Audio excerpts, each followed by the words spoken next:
we have saved the last keynote address for someone who is just so special to Princeton and to the Woodrow Wilson School. I have the great pleasure of introducing my colleague, Anne-Marie Slaughter. She probably does not need much introduction to most of you, because if you're a graduate alumni and you were here between 2002 and 2009 and you came to Graduate Alumni Weekend, she would have been the dean giving the breakfast comments and telling you what was going on with the school. She is the Bert G. Kerstetter 66 University Professor of Politics and International Affairs. And again, as most of you know, she just came back from a 2-year stint as Director of Policy Planning for the U.S. Department of State. She is well known as a specialist and expert in foreign policy and international security. She comes out of a law background. She taught formally at Harvard Law School. And she's been working a lot in the State Department on the QDDR, and she's back at the school teaching a really intriguing course about networks. So I'm really happy to welcome her back, and please join me.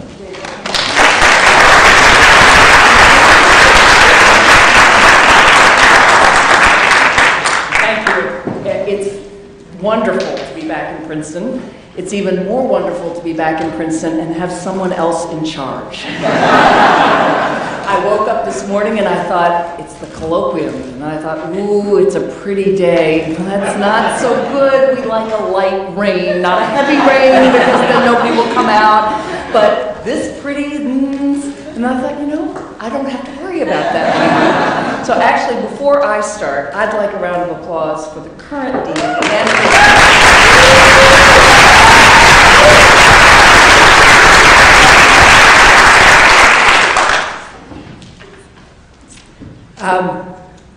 so let me talk to you about the QDDR, the Quadrennial Diplomacy and Development Review. It's only 200 pages, and I'm fully prepared to do a dramatic reading. I spent fully 18 months of my time at State on the QDDR.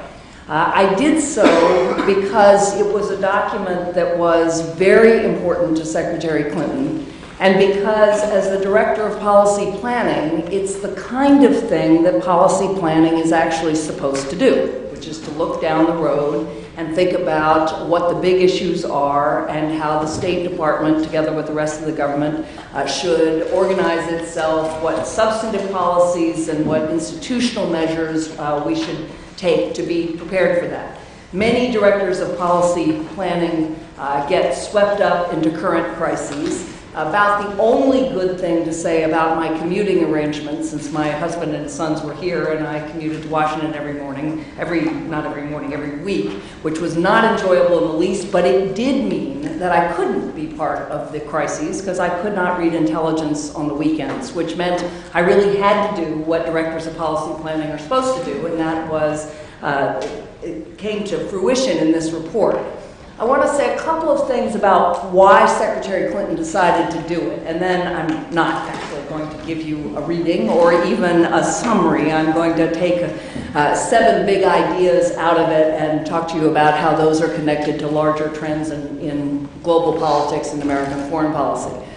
But many of you know that the Defense Department has a quadrennial defense review. It actually started in 1990, so they have completed 5 of those. For Secretary Clinton, when she sat on the Armed Services Committee in the Senate, she saw that it was very important when the Defense Department was justifying its budget. It was very important for them to be able to say, you know, we've looked down the road, this is what we see coming, these are the big ideas that we are using to organize ourselves and that underpin our budget. So, as a good politician and as a Secretary of State who has been very effective in increasing funds for the State Department and USAID until very recently, but even in the current environment, I think she's going to do better than many otherwise might, she really understood the value of this kind of a document. Equally importantly, she wanted to inculcate more of a culture of strategic planning at the State Department. which really is quite essential. You actually heard Raj Shah say that when he talks to AFRICOM, they have modeling and scenarios. They also have, of course, many, many more resources. But it's more than just resources. It's a mindset of looking down the road and doing the best you can in terms of planning. And as you know, it's Eisenhower who said, you know, the plans don't matter, it's the planning that does. There's a lot in that, but state has this culture of the world's coming at us so fast, we can't possibly do anything but react. And in recent months, you understand where that attitude comes from, but there is a happy medium. And the QDDR, as a quadrennial review, as the first of what will be a quadrennial review, was also designed to start this process of building a larger culture at state. I should just add that the Homeland Security Department now has to do a quadrennial review as well, and the intelligence community has a quadrennial review, and they at least have the happy acronym of the QUICR, the Quadrennial Intelligence Community Review. We were not the QUICR, but we did get it done. And it was an extraordinary experience in that we had 5 working groups with state and USAID who involved almost 500 people, both in both buildings and in the field. Those then issued reports in December of 2009. We then took those reports, decided what we really wanted to focus on. We had 12 task forces, again, state and aid working together, which any of you who have been in state or aid knows that that's not always the easiest thing to do. Those 12 task forces made reports, and then of course we were in the business of getting a huge number of decisions in front of people who have both important and urgent things on their desks. So the process of getting it done and then getting it through the interagency, which was itself, I could probably write a book on that process. Things like getting 20 pages of comments from the Department of Agriculture. You would not think that the Department of Agriculture, well, maybe you would with Dr. Shah, as you heard earlier, would have 20 pages of things to say about what the State Department was going to do in its QDDR and USAID, but absolutely they did. The Department of Energy, the Justice Department, the Department of Health and Human Services. I'll talk a little more about why in a few minutes, but it was a massive review that had to get through both buildings and through the interagency and came out in December. So as I said, I'd like to focus on 7 major ideas that I think are the most important dimensions of the QDDR. The first is its title. It's entitled Leading Through Civilian Power. That is essentially a statement about demilitarizing American foreign policy. And that's the way Secretary Gates talks about it, and Chairman Mullen talks about it. They say we must demilitarize American foreign policy. We cannot have the first face of American power always be the military. Indeed, you heard again from Dr. Shah that Chairman Mullen has been very strong about being more in a supporting role.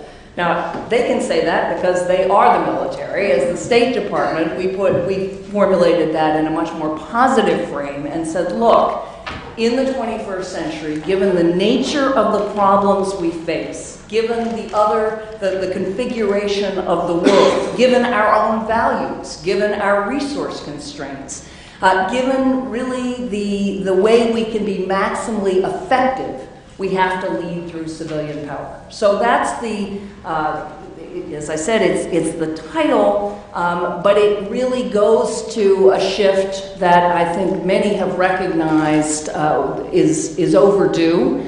It is obviously a subject of great debate right now in the budget debates in terms of what kinds of cuts are we going to make and to what extent are we going to be prepared to cut the defense budget, at least in part, so that we can maintain and indeed increase our civilian assets. And by civilian assets, I mean most immediately the Department of State and USAID, but more broadly than that.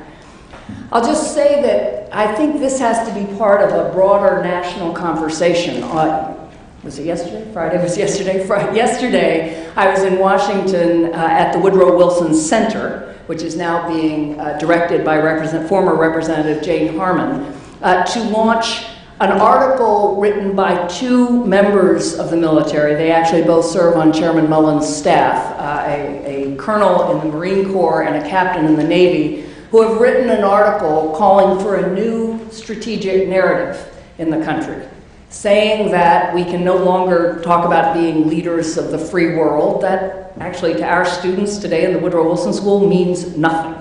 They don't have a bipolar concept. They're not sure that the free world is something that means something, but they don't see it in any way that you can lead the free world against the unfree world. But we don't have a story that takes the place of that. We don't have a story that ordinary Americans can say, this is who we are in the world and this is where we're going.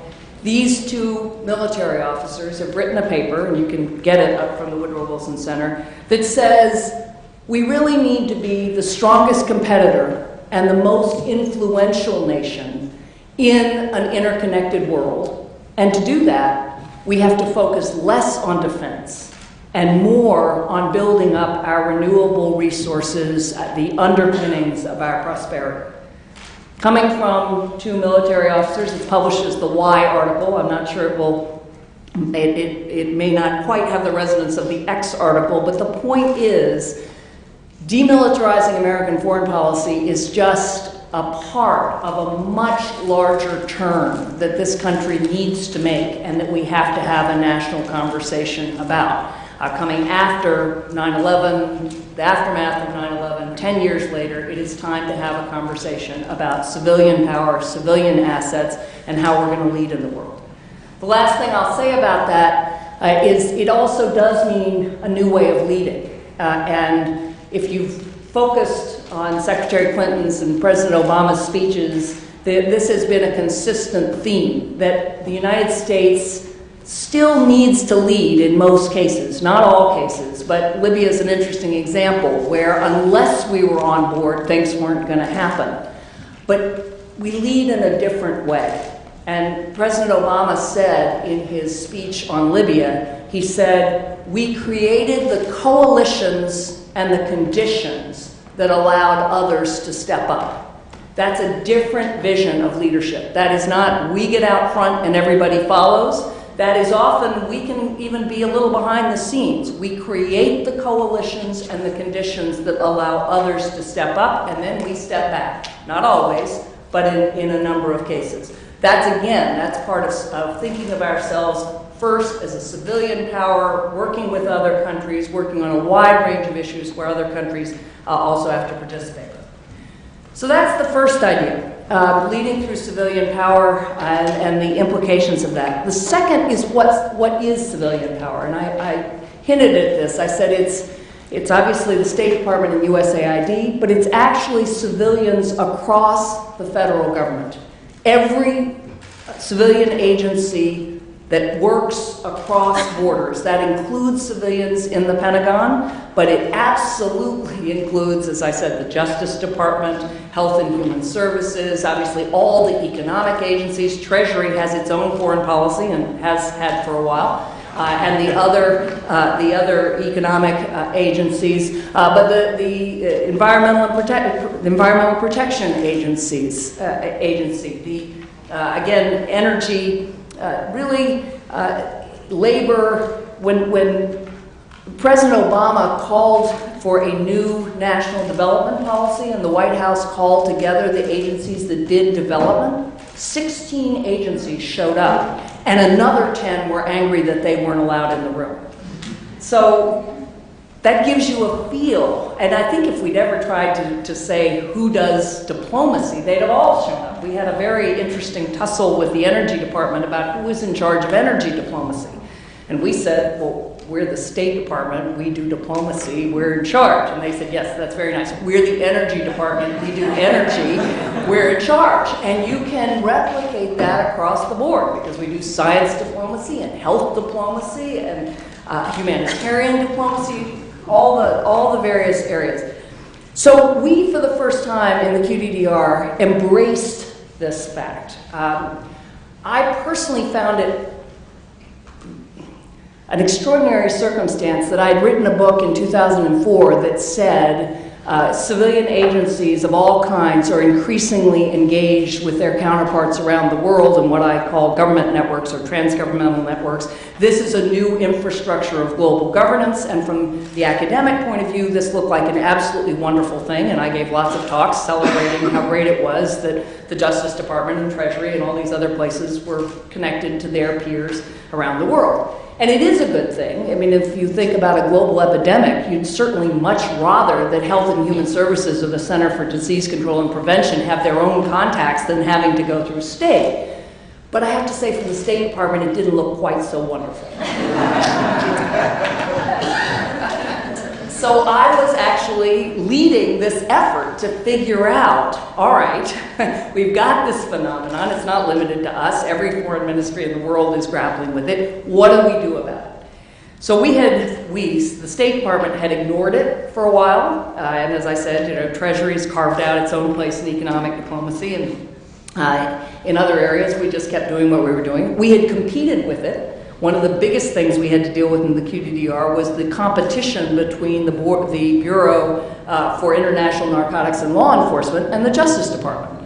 The Justice Department obviously thinks it knows quite a bit about law enforcement. I don't know where they got that idea, but they really seem to think that's their domain. But we, since we were doing this, of course, in countries like Colombia or Mexico, we do this on our own. We train prosecutors, we train police, and that's classic bureaucratic politics. So we ignored it, we competed with it. In the QDDR, we actually embraced the idea that civilian power includes all these other agencies. We say this is a huge asset for us. It's in terms of resources, in terms of expertise. If you're going to address global problems, it is an advantage for the State Department to have all these other these other government agencies who have their own contacts. That's great, they like that. There is a small catch, and the catch is it works very well as long as we are at least roughly playing from the same book, which means that the State Department and USAID has to be able to formulate the strategic plans and through the ambassador, first in Washington and then through the ambassador and the USAID mission director, actually work with all those agencies on those plans. Now, I am not naive. I'm well aware that you can't just say, oh great, you guys all play well together and that'll all happen. So we actually started by changing, in the QDDR, we changed the promotion incentives for ambassadors and chiefs of mission and for mission directors in USAID. And you heard Raj say this. The word went out, and I've heard this in calls with mission directors around the world and younger people. If you want to be promoted in USAID, you have to demonstrate that you embrace other development agencies across the government, that you are working effectively with them, that you are collaborating, that you are encouraging their participation. And if you do what aid has traditionally done, I'm not saying anything that an aid person would not say, that won't fly anymore. We will not promote you. And at state, we said, if you want to be promoted to DCM or chief of mission, you have to either have worked in another agency, taken courses in training in what other agencies done, and demonstrate a track record of effective interagency collaboration. That'll take decades, but at least it's a start. And it has to happen, again, because of the kinds of problems we now treat as foreign policy problems. They are climate change, they are global pandemics, they are the health of the global economy. You cannot do these things just traditionally through state and USAID. So that's the second big idea, is that civilian power means civilians across the government, and one way to think about that is the evolution from foreign policy to global policy. And global policy involves every agency that deals with global issues and has to work with its counterparts to get those issues regulated. The third idea is really improving our ability to act regionally and multilaterally. And here, again, right now, you see this very much on display. Where we insisted, first of all, that we were not going to act in Libya until, first of all, the regional organization had acted, the Arab League in this case, but also the Organization of the Islamic Conference more broadly, and then work through the UN, and then work with NATO. That's been a theme of this administration from the beginning, not just as a matter of values, but really a sense that we simply can't get things done on our own. We have to be able to work much more effectively through regional organizations. One example where it's been particularly notable is in China or in Asia. I won't say our entire, a large part of the U.S.-Asia policy in the Clinton and in the Obama administration has been to build up regional organizations that we can be a part of and be an active part of. So there has not been one Asia-Pacific organization that can discuss both security issues and economic issues. You have APEC, Asian Pacific Economic Cooperation, and you have ASEAN and the Association of Southeast Asian Nations. For various reasons, you can't come together and discuss security issues and economic issues. We've spent a lot of time, first of all, demonstrating that we are engaged in Asian organizations. One of the first things we did was to recommit to appoint an ambassador to the Association of Southeast Asian Nations and to sign a Treaty of Amity and Cooperation. And then we've worked very hard to build up the East Asian Summit, which includes the 10 Southeast Asian nations of ASEAN, but also China, Japan, and South Korea, as well as now Russia, the United States, India, and Australia. So a much broader area. We have to be able to work effectively through these organizations because bilateral diplomacy is just too hard when you've got that many countries and you don't have voting blocks, where they're not lining up in predictable blocks. So we've made a number of efforts in the QDDR to enhance the prestige and the resources that go to work in multilateral organizations and regional organizations. Another part of that has been, again, back to state aid relations with the military. There's been a big emphasis in the last 5 or 6 years on the COCOMs, the combatant commands in the Pentagon, and their power. Our own General Petraeus, of course, the former head of Central Command, but the Admiral Stavridis, the head of the European Command, General Fraser, the head of Southern Command. These are 4-star generals who have a tremendous amount of visibility and power in their regions, and there's been steady complaints that undercuts the visibility of our civilian authorities, of our civilian power. Now here we were not able, this was a good lesson in the humility of government. There were many grand plans like appointing a regional ambassador. I almost got my head taken off when I suggested to a room full of ambassadors, career and non-career, that we ought to have one uber ambassador, a regional ambassador, to match the combatant commander. Didn't go over terribly well, as you might imagine. But there are many proposals coming out of think tanks to do things like that. We couldn't do anything that grand, but what we did do was to recommend that there be a civilian deputy commander appointed in each of the combatant commands. Not, obviously, there's the operational deputy who runs military affairs, but that there be a civilian deputy from the State Department who at least could improve the relations and sort of the integration of what we do on the civilian side and the military side. This is something that's working in a couple of commands already and we think will improve. It may be the next QDDR that takes on the grander issues. The last thing I'll just say about the regional organizations and multilateral organizations, there's been all this talk about an Obama doctrine.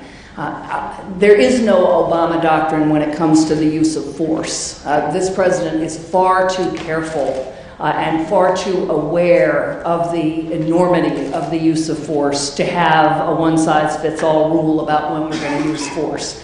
And if you read carefully his Libya speech, I think you'll see there's no doctrine about when we're going to use force. But there is a doctrine about what it means to be a great power in the 21st century. And he said this from the beginning, and it goes directly to our emphasis on multilateralism. In his view, if you want to be a great power, you can have the accoutrements of the size of population and geography and economy and military, But it also means you have to take responsibility for enforcing the international order. That is a key part of being a great power. With power comes responsibility. This is something he harps on domestically, but he has said consistently since his first UN General Assembly address. And it was very much, again, a part of this most recent speech where he said, you know, if other powers want to play a global role, they have to take their role in enforcing a UN resolution. Many people think that's a values-based judgment, and it is consistent with American values, with belief in a law-based international order. But the first place that I saw an emphasis on international order and having multiple states participate in enforcing it actually came out of the Pentagon. This is one of those places where power calculations and values calculations comes together. Because if you're in a world of rising powers, emerging powers, returning powers, which I think is more accurate when you're talking about powers like China and India, then they're going to be in a position to make their own rules if they want to, or to help enforce collective rules that are continually revised to reflect the international community. So from that perspective, if you're a country that has invested a great deal in the current international order, it makes much more sense to strengthen that order, to reform it as necessary, and to engage others in enforcing it than it does to leave it to other powers to invent either new regional orders or ultimately to overturn the order we have. So this is it's not just sort of it's nice to work multilaterally or regionally. It's really a calculation grounded in both power and value. Next idea is human security. The part of the QDDR that I think may have the greatest impact bureaucratically, but also in terms of how we do foreign policy, is a set of recommendations to create a new undersecretary for civilian security, democracy, and human rights. There is an undersecretary for international security and arms control. There's an undersecretary for political affairs, an undersecretary for public diplomacy, an undersecretary for management, an undersecretary for economics. And then there's been an undersecretary for global affairs, that kind of grab basket. It was created in the 1990s in the Clinton administration. Former Senator Tim Wirth was the first undersecretary. It was originally for environmental issues, and then a number of other things got added. Democracy promotion received much more attention during the Bush administration. Population, refugees, and migration is there. But global affairs is too diffuse, and it hasn't been a very powerful position. Creating an undersecretary for civilian security, democracy, and human rights is basically saying we look at security through two lenses. There's international security, that's still state-to-state relations. That's still a big deal. Yeah, look at Iran, look at North Korea, look at China. It's not as if those issues have gone away. They are still very important. But there's an entire complex of additional issues that never gets captured through that traditional lens. And those are, of course, all the conflicts that arise within states, or the violence that arises within states, not from military conflict, but from global criminal networks. Think about a Mexico or a Colombia or parts of Western Africa that are just as destabilized through international narcotics trafficking as countries that are destabilized through ethnic conflict or religious conflict. So civilian security, the first way to think about that is through a new Bureau of Conflict and Stabilization Operations, the kind of work we're doing in Sudan that you heard Dr. Shah talk about, the kind of work we're doing in Yemen, the kind of work we're also doing in Iraq and Afghanistan, but as I'll say in a few minutes, we'd like to be able to address those issues before it becomes an open conflict. Civilian security is really thinking about, I'm actually looking at Professor Weidner, who's spent her career thinking about civilian security, but it goes to actually being able to do conflict prevention, reconstruction, and stabilization, but it also goes to protecting individuals through law, not just through force. That's democracy, human rights, and labor. That's what we do in democracy and human rights. We work to protect individuals through law. Same thing with international narcotics and law enforcement. That's another way of protecting individuals, establishing security through law. And finally, population, refugees, and migration, which of course addresses civilian security in terms of crisis of various kinds, crossing borders or within borders. So creating a new undersecretary who has those bureaus underneath her, and again, civilian stabilization and conflict and stabilization operations, law enforcement, democracy, rights and labor, population, refugees and migration, is a much more powerful set of bureaus, and it allows us for the first time in the State Department to really organize ourselves around this complex of issues that are, as I think, as important to security, to global politics generally, as more traditional state-to-state interaction. The last thing I will just say about focusing on civilian security, it really goes to an even bigger shift in the way we think about foreign policy, or I would say international relations as a whole, which has been going on for my lifetime. That's not surprising if you think how long it took for the Westphalian state system to actually come into being in the way that we assume we have this world of billiard ball states that have sovereignty and that interact with each other.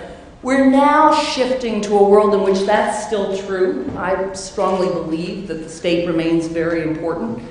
But you have government-to-government relations, which remain very important, and then you have government-to-society relations, which are becoming more and more important. Secretary Clinton said from the beginning that we need to think about doing diplomacy in terms of government-to-government and government-to-society, and indeed, in her view, also enabling society to society, so that we don't look out and just see a state. We don't see, Libya's a particular example right now, but you could take any state. You could take Germany, you could take China, you could take Libya, you could take Brazil. You see the government, but then you also see all the different actors in society, and you see them as distinct. And you must organize your foreign policy and your diplomacy to engage them both. Civilian security is clearly a core way of doing that. Our focus on development is a core way of doing that. Obviously, development is done government to government, but it's also very much done government to society. We are working directly with communities on the ground. More broadly, when you say working with society, well, what's that mean? Well, it means citizen groups, it means human rights activists, it means refugees, it means NGOs, it means working with anybody who wants to use the internet. I think the most significant speech Secretary Clinton gave in the 2 years that I worked for her was the Internet Freedom Speech, where the United States said, we stand for the freedom to connect. We did that a year and a half before the Arab Spring, and I'm very glad we did, given the role that the internet has played in actually empowering peaceful protesters. It means a focus on women. It means a focus on public-private partnerships. You heard a lot of that from Raj Shah. It means working, using technology to empower individuals across the board. One of the things that we pioneered was leading delegations of high-tech CEOs to different countries, to Russia, to Iraq, to Syria, to Brazil, and I led one all of high-tech CEO women to Liberia and Sierra Leone at the beginning of March. That is a part of our diplomacy where what we do is we bring people in who really know about technology, and we meet with governments, but we meet with lots of non-government, the business community, with NGOs and activists to see how we can help them use technology to solve problems. It means things like running a conference, a contest for apps for Africa. Now, I'm not going to ask how many people know what or use apps. I think all of you know what apps are. But we ran a contest that invited people to submit the best apps for the different issues faced in different African countries. The app that won was actually something that helps farmers across Africa. It was originated in Kenya, determine when their cow is most likely to calve or to ovulate. Now, you know, some of you are traditional diplomats and you're thinking, what on earth is this? We pioneered the Global Cook Stove Alliance. Now, cook stoves are a very big deal. They're about health, they're about climate, they are about security of the women that have to go and get the wood for traditional cook stoves. So it's sort of a threefer. Well, our office, the Global Partnership Initiative, put together the Environmental Protection Agency, the World Bank, a number of foundations and NGOs around the world to create the Global Cook Stove Alliance. Again, that doesn't sound like traditional diplomacy, but if we want to reach the people who are actually in a position to make a difference, again, whether it's development or climate change or health or the economy, we have to be able to work at that level just as much as we need to be able to negotiate with North Korea or Iran or any of the traditional diplomacy. So this idea of human security is very important in security terms, but it really goes beyond just security and reflects, I think, a major turn in the way we think about our foreign policy, government to government and also government to society. The last two ideas,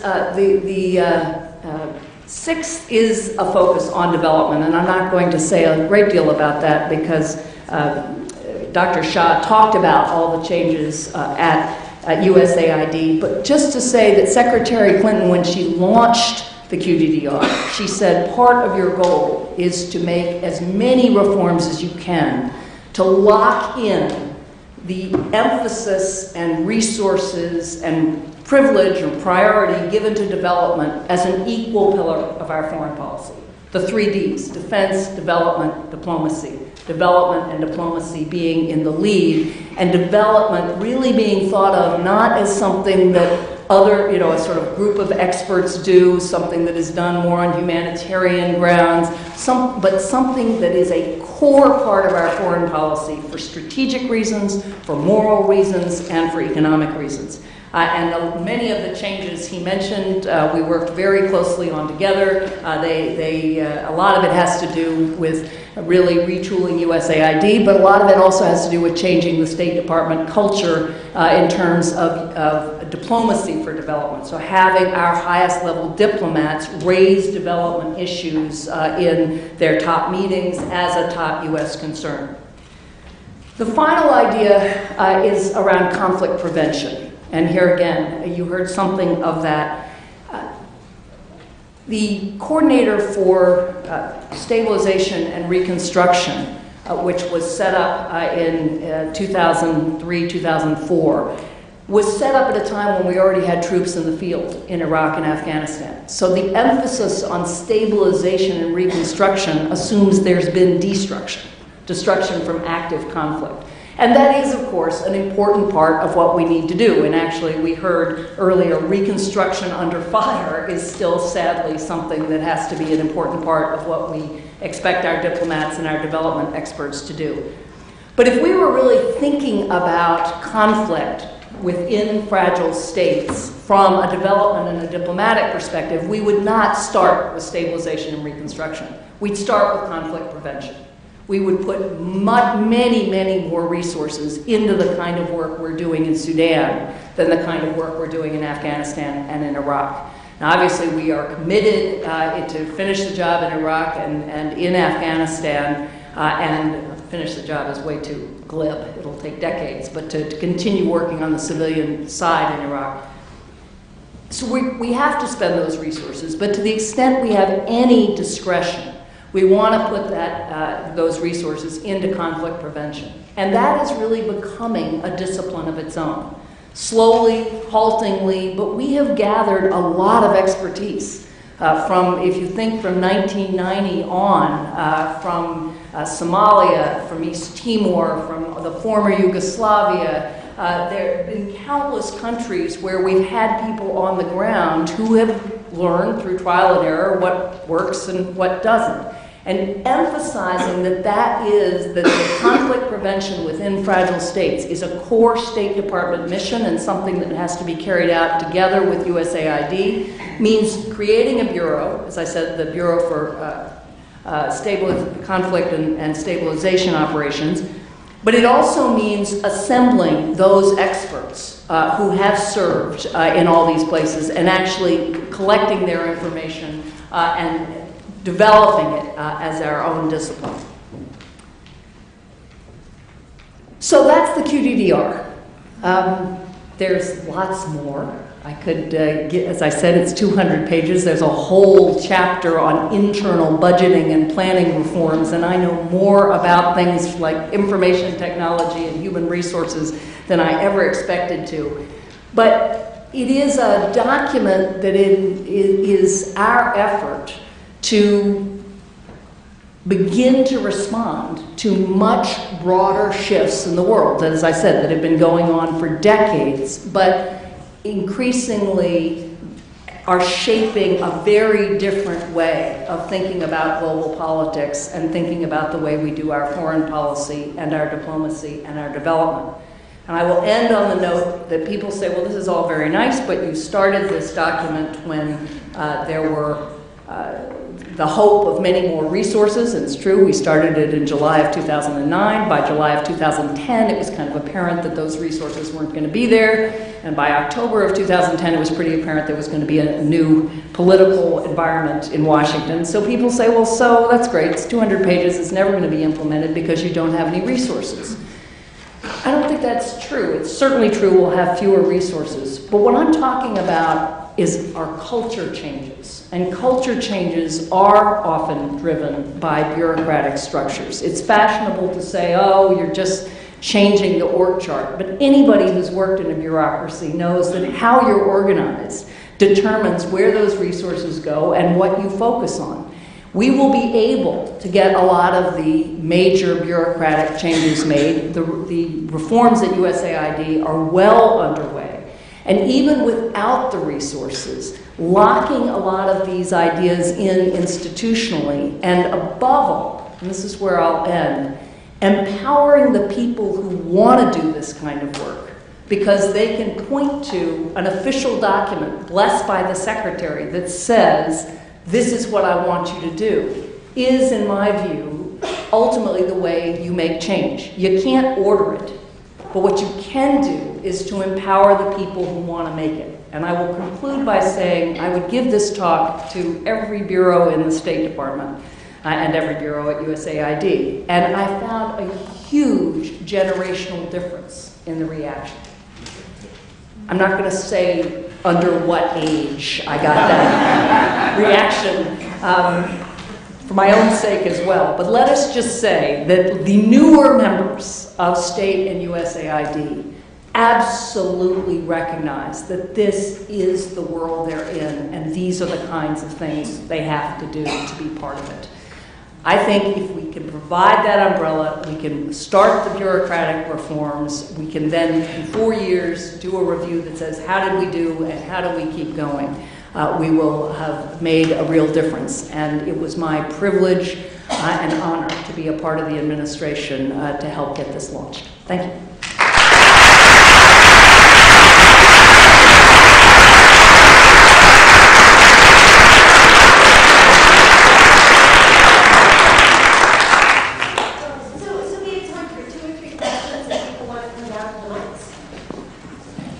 Dean Slaughter, Director Slaughter, I'm not sure what to call you anymore.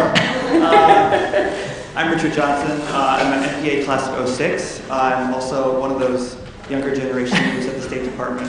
I really appreciated your talk. Just a comment, you talked about how much work we have to do and we don't think about long term. You did a town hall with Secretary Clinton on the QDDR, which many of us wanted to attend, but we had work to do. You know, got to get that China talk out or those points out, you know, so it's great to think about these things in a broader perspective on a Saturday afternoon. I wanted to touch a little bit more on what you discussed at the very end, on generational issues, cultural issues in the State Department. I get this interesting backhanded compliment sometimes. People say, where were you posted last? Or what was your last embassy? And I say, oh, no, I'm civil service. Oh, you're so good. I didn't think you were civil service. I just assumed you were foreign service. So you have that long-standing culture. You have the generational culture. You have the bureaucratic culture. So I just wonder if you've given any thought to whether this is a personnel issue or a messaging issue, is how do you break down these cultural barriers in the absence even of these funds And how do you get people to think about something outside of the bid cycle, or what post are you going to next, where it might be across regions or across issues or across certain types of networks? Because I think there are generations of people who've come in that want to be perhaps in the system for a long time, or at least maybe even come in and out of the system, which is something that's also very foreign to the State Department, is leaving state and then maybe coming back. It makes it very difficult to do. So is there a way to get beyond this, or is this just a long-standing thing that will take 50 years to resolve itself? Well, I do think it's going to take a while. Quite honestly, if I were going into Washington with a new administration and I had enough lead time, I actually would appoint a commission. I'd get Congress to appoint a commission on a really wholesale revision of the Foreign Service. I actually think in terms of the skills that we need and the people that we want to be able to attract, we're overdue for some major changes. The Foreign Service was created in 1925 and the diplomatic and consular services were merged.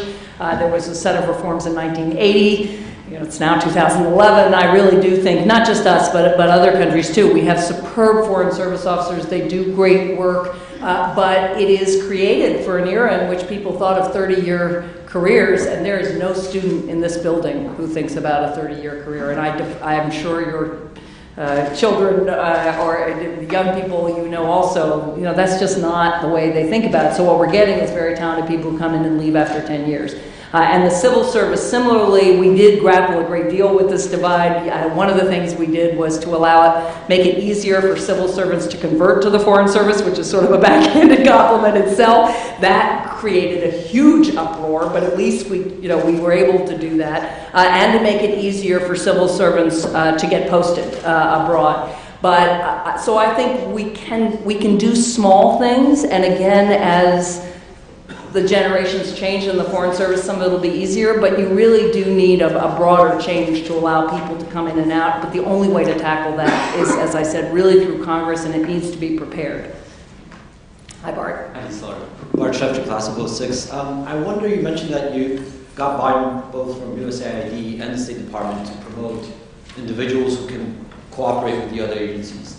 Did you get similar buy-in from the Treasury Department, Energy, and so on, that in their promotion process they also take this into account? And then a second sort of related question, do you think this model of sort of whole of government approach could be extended to allies, so that you would have perhaps memoranda of understanding with various key allies and could exchange staffs or second people to policy planning staffs in each other's State Departments or foreign ministries or other sort of key spots, so that you formalize this network and sort of institutionalize it, and to have the same sort of gains that you get from whole of government to whole of allies? Mm-hmm. Well, on that one, we actually do that with the British and the Australians, but it's pretty, it's only a small number of countries, but you can be seconded to other embassy or other foreign services. It'll be interesting as the EU Foreign Service really develops, whether that might be something that becomes a little easier to do. And that's, of course, just getting going, but they will have 7,000 to 9,000 diplomats ultimately, and that might work. How much buy-in did we get from other agencies? Treasury, you just have to put in a category by itself, so I'm going to just do that.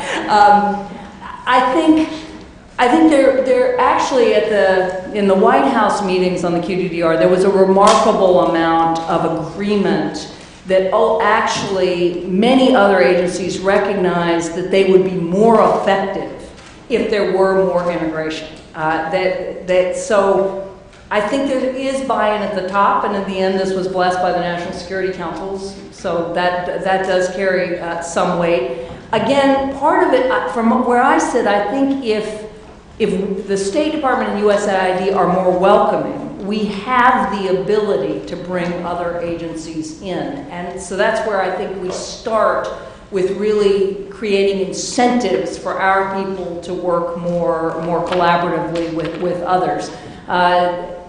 you know, I think, for instance, Justice, some of the agencies I've talked to would be happy to send people to us, but again, some of that's just straight, you know, resource constraints as to whether they can give that up. So we got a lot of buy-in at the top. It'll take a while to have that trickle down. Sorry, yes? Peter Sellers, class of 59.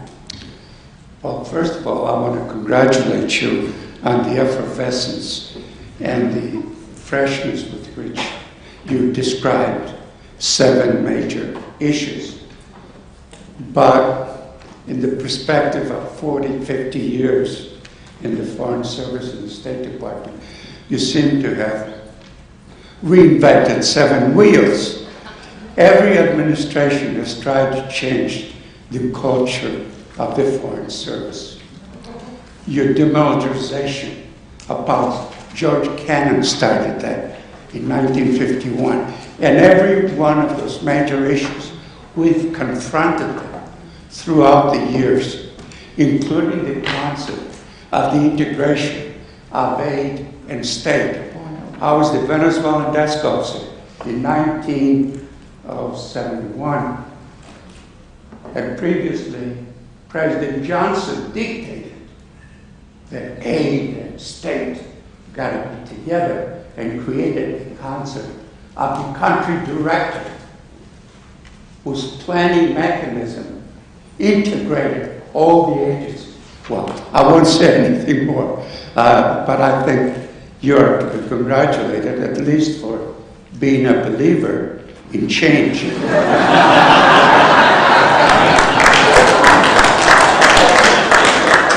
That's certainly a backhanded compliment. So I just say the one thing that I think that makes this different is it's connected to the money. I mean, the real difference that Secretary Clinton did that's never been done before is there is a deputy secretary for management and resources. And that person has never been, we've never had a deputy who's... The Alliance for Progress created the ARA Bureau. Yes, no, let me just finish. So it means there's 2 deputies. There's a deputy whose job it is to oversee policy. And then there's a deputy who was Jack Lew, who is now the head of Office Management and Budget, whose job it is to actually connect priorities to money. And the reason Secretary Clinton, as I said, launched this was it was her perception that the State Department comes in every year and says we'd like 5% more than we had the year before. And that does not get us where we need to go. So the reason I would never have undertaken something like this unless I believed there was actually something in place that was different, that connected it to the money. And I now think, Tom Nides is there now, you have somebody who's at the very top level whose incentive is to actually do this top down. And I think Jack Lew was very effective in actually changing the budget. So I think there is a chance that some of this, I'm not naive about how much of this, will actually get implemented. But the other thing I would say is it's been decades.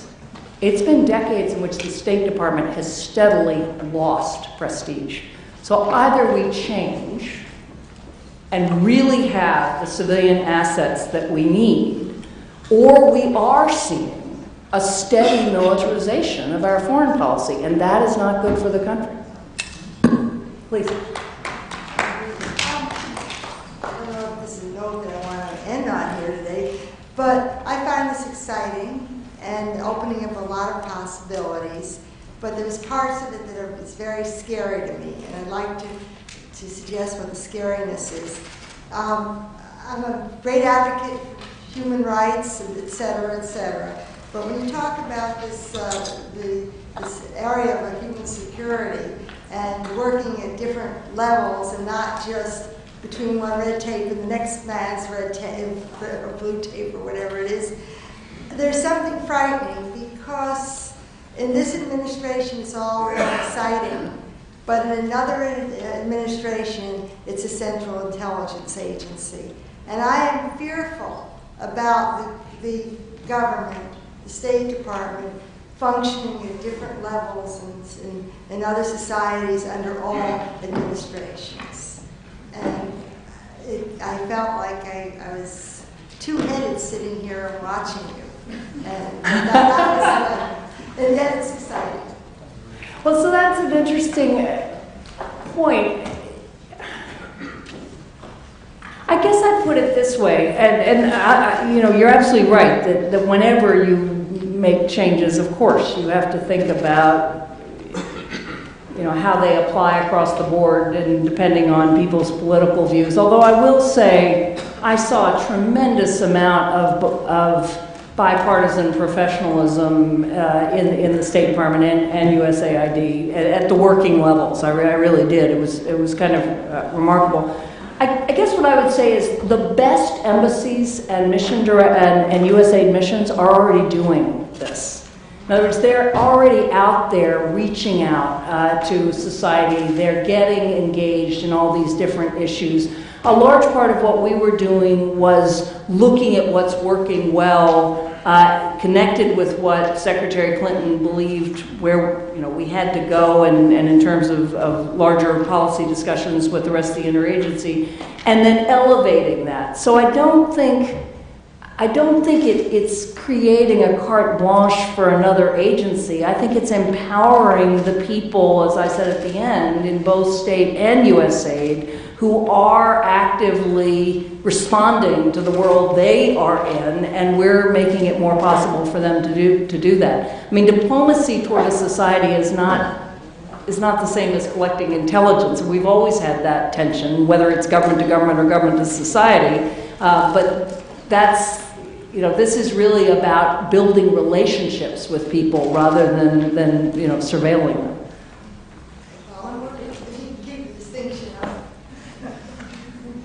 Kat, I didn't know you were here. Hello, Dean Slaughter. Kat Tully, class of 06, just finished working for policy planning in the UK. Very interesting insights, and something that I think is particularly interesting is this generational gap in terms of culture that you observe. And I would like to propose that perhaps this isn't just to do with the generation of today, it's actually to do with the fact that when people start in civil service, whether it's the diplomatic or otherwise, throughout time, including 30, 50 years ago, they were focused on outcomes. They were looking at strategic issues. They wanted to focus on delivering outcomes for citizens.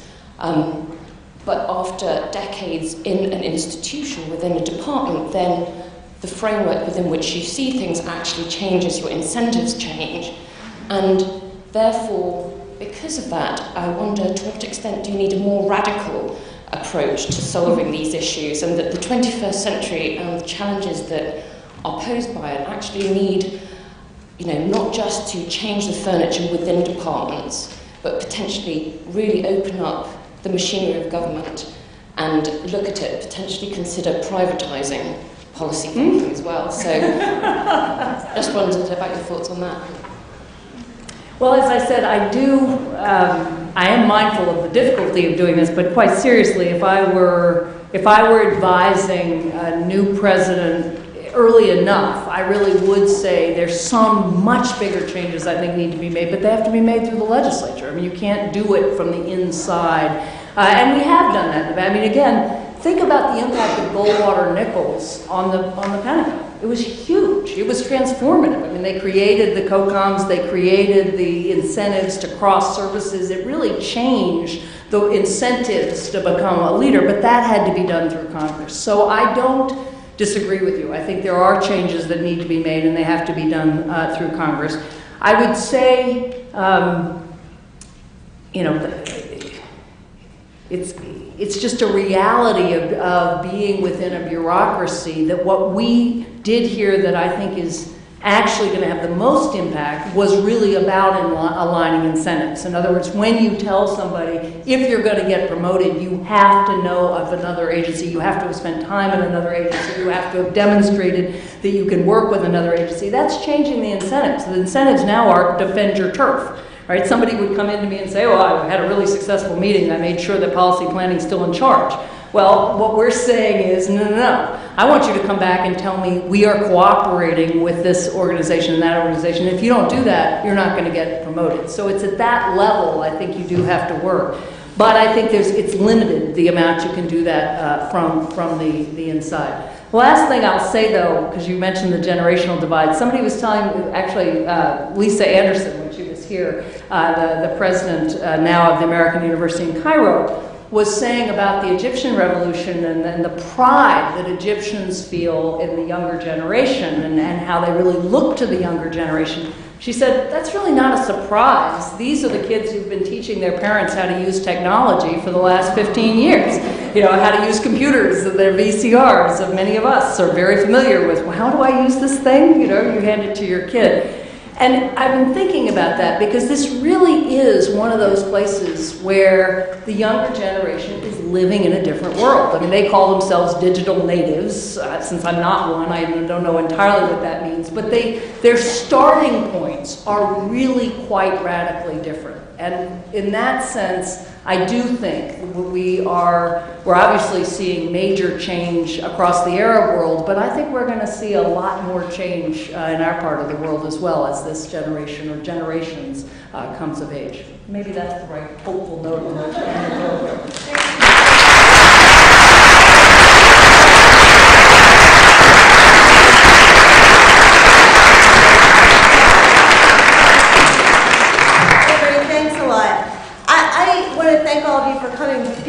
I thought it would be useful to just do a short closing. I started with some questions that we were going to talk about today, and as we went through the day, I was, kind of taking notes and figuring out where the areas of consensus were and where the areas of division were.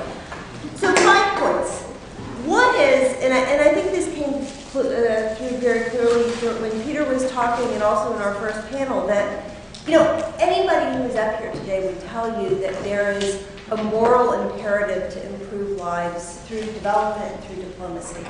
And there may be some disagreement about what it means to improve lives, but we've heard things like human dignity, human rights, poverty reduction, and these are just shared values. So on those sorts of grounds, there's no disagreement among anybody who was on any of these panels.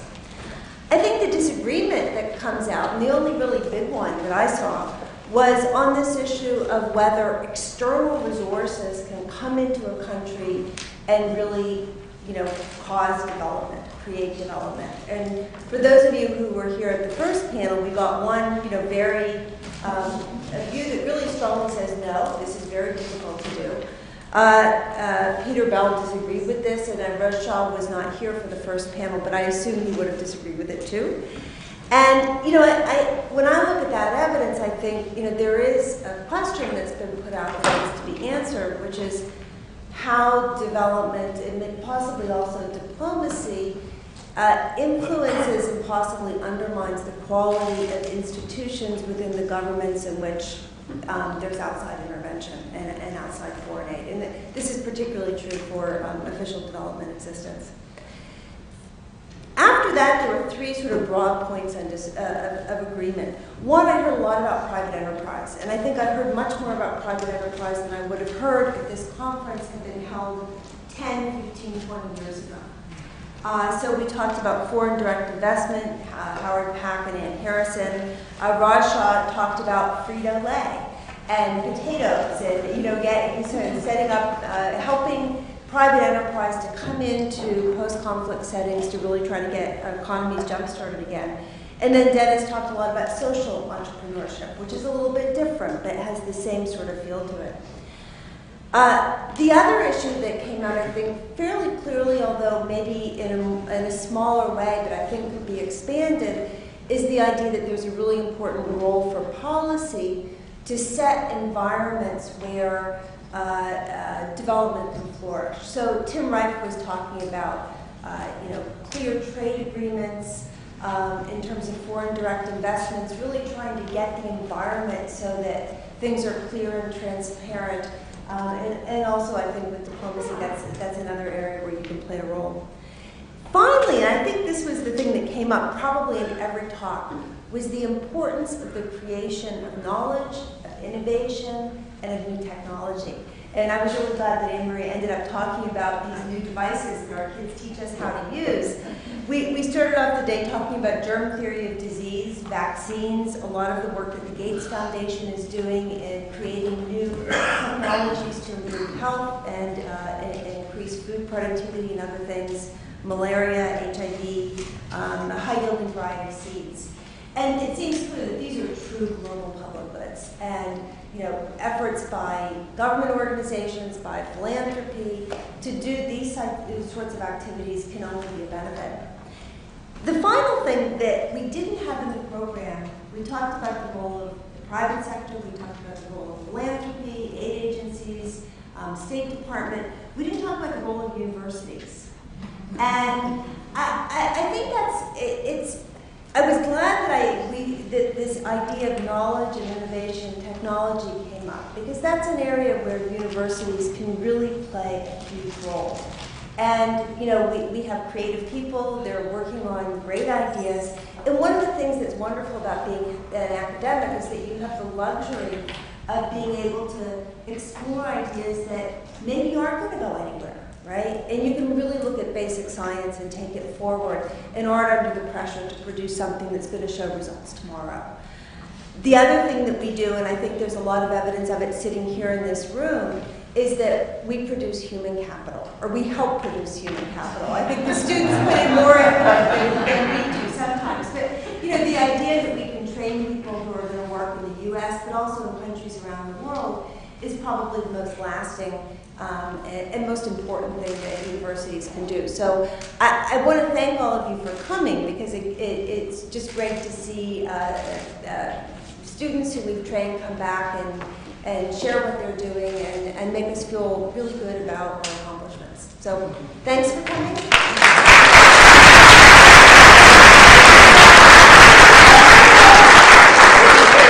And we have some staff sitting here and people outside in the Career Services Office who have done